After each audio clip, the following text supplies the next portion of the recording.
केंदवा Kusunda area 6 के गोदर 14 number coal dump में जनता मजदूर संघ की सभा मजदूर नेता शत्रुघ्न राम के नेतृत्व में आयोजित की गई।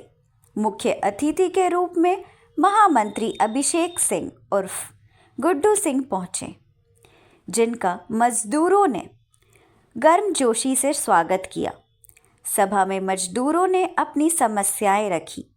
अभिषेक सिंह ने कहा कि स्वर्गीय नीरज सिंह द्वारा शुरू की गई इस से मजदूरों को रोजगार मिला था, लेकिन बंद होने से भूखमरी की स्थिति है।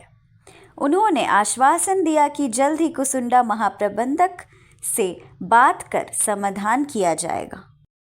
आभार प्रकट करता हूँ और आपको बहुत बहुत धन्यवाद देता हूँ।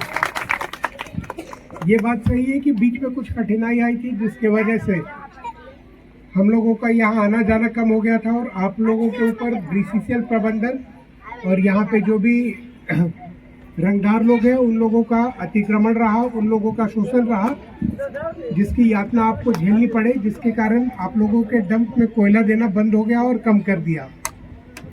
लेकिन आज मैं बता दूं कि अब फिर हम वापस आ गए हैं और ये डंप मेरे भाई साहब द्वारा चालू कराया गया था वापस पुनः, और इसको मैं अपने जीवन काल में कभी बंद नहीं होने दूंगा। इसको आपको आश्वस्त करा दूंगा। भैया जिंदाबाद, जिंदाबाद, जिंदाबाद, गुड्डू सिंह जिंदाबाद, जिंदाबाद। जिस प्रकार उन्होंने पहले यहाँ पे बाकी लोगों से लड़ाई करके सबकी सहमति लेके सबको एक साथ लेके ये डंप वापस से चालू कराया था, ताकि यहाँ के जो मजदूर हैं, यहाँ के जो हमारे साथी हैं, जो भाई हैं, वो वापस से अपना लालन पोषण कर सके। उसी तरीके से मैं आपको आश्वस्त करा दूं कि ये डंप फिर से चालू होगा और इस बार जो कंपनी आ रही है जो आउटसोर्सिंग करेगी, अगर वो कोयला यहाँ पे नहीं देती है तो उसका कोयला हम एक छटा के एरिया से बाहर नहीं जाने देंगे। चाहे इसके लिए हमें एरिया बंद करना पड़े, उनका प्रोडक्शन बंद करना पड़े, या फिर इस पूरे इलाके का आर्थिक नाकाबंदी करना पड़े, लेकिन अगर ये डंप चालू रहेगा तभी उनके बाकी डंपों से हम कोयला निकलने देंगे, नहीं तो सारा कुछ ऐसे ही बंद पड़ा रहेगा। एक और चीज है, जब से ये डंप शांत हुआ, जब से ये डंप पे कोयला गिरना कम हुआ, हमारे जो साथी थे यहाँ पे आपस में खुल के तो नहीं लेकिन अंदर ही अंदर मतभेद करने लगे। तो मेरी आप सबसे ये भी आग्रह है कि अगर हम आपस में एक घर में लड़ाई होती है, ये बहुत सच बात है, और अगर लड़ाई नहीं हो रही हो तो आप समझ लीजिए कि वो रिश्ता बनावटी है। ये डंप हमारे परिवार की तरह, ये डंप हमारा घर है। घर में आपस में लड़ाई होती है तो वो प्यार दिखता है, लेकिन ये लड़ाई सिर्फ आपस की हो।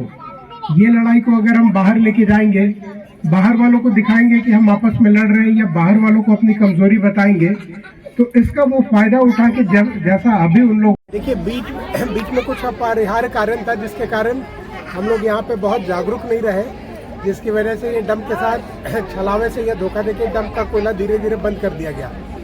लेकिन वापस से हम लोग ये डंप मेरे भाई साहब के द्वारा चालू कराया गया था और ये डंप को मैं बंद होने नहीं दूंगा। वापस से अभी जो भी यहाँ पे कंपनी आएगी, किसी का भी कंपनी हो, कोई भी काम करे, हम लोगों का सीधा डिमांड है कि डंप को आपको कोयला देना पड़ेगा। और ये डंप बीसीसीएल द्वारा मान्यता प्राप्त किया हुआ डंप है, ये कोई जबरदस्ती और ये रंगदारी का जगह नहीं है। पहले भी जब ये चलता था तो बहुत सुचारू ढंग से चलता था और बहुत ही प्यार से चलता था। नीरज भैया ही इसको चालू कराया था। बिल्कुल, ये नीरज भैया ने इसको चालू कराया था। 14 नंबर डंप ऐसे उनसे पहले से बना हुआ था। उन्होंने फिर यहाँ पे बीज बोया, पेड़ बोया, और वो पेड़ जब फल देने लगा, फल खाने के बाद कुछ लोगों की नज़र लग गई उनके नहीं रहने पे, और उन लोगों ने षड्यंत्र करके बंद करा दिया। लेकिन फिर आपको आश्वस्त करा दूं कि ये उनका चालू कराया गया डंप था, इसको मैं बंद नहीं होने दूंगा। वापस से जो भी कंपनी अभी आएगी काम करने के लिए, उससे हम लोग इसको चालू कराएंगे।